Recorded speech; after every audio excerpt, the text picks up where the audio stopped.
Une montagne à Caen, une montagne d'ordures. Depuis 50 ans, les habitants de Caen voient s'élever de leurs fenêtres cet énorme tas de 30 mètres de haut, de 300 mètres de long.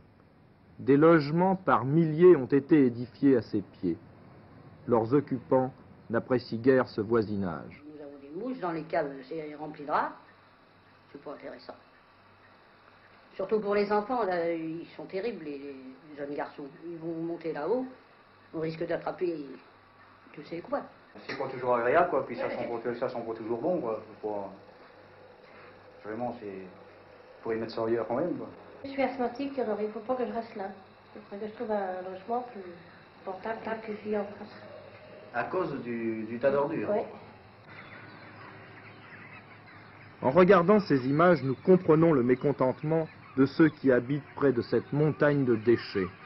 Nous avons demandé au docteur Dincombe, adjoint au maire de Caen, quelle solution la municipalité comptait apporter à ce problème.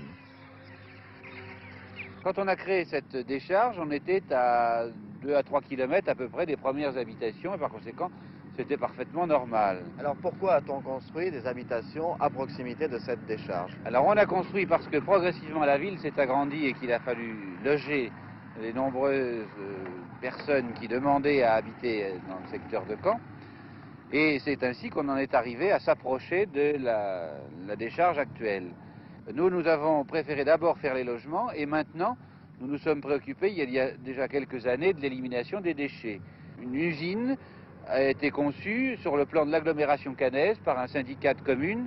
Et cette usine doit ouvrir à la fin de l'année et elle va traiter, elle va brûler l'ensemble des déchets pour l'agglomération caennaise.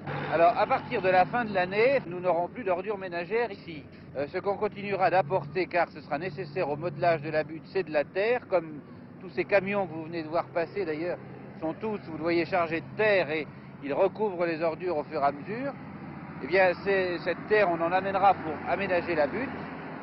Par contre, les ordures ménagères seront brûlées à la station qui est en cours de construction. Il n'est pas question, bien sûr, de détruire maintenant cette colline. Qu'est-ce que vous allez en faire? Nous pensons qu'avec une butte, une carrière à côté et du terrain autour, ça fait un parc de jeux idéal. Et on peut rappeler d'ailleurs à ce propos que les buttes Chaumont à Paris ont été construites et aménagées sur un ancien dépôt d'ordures.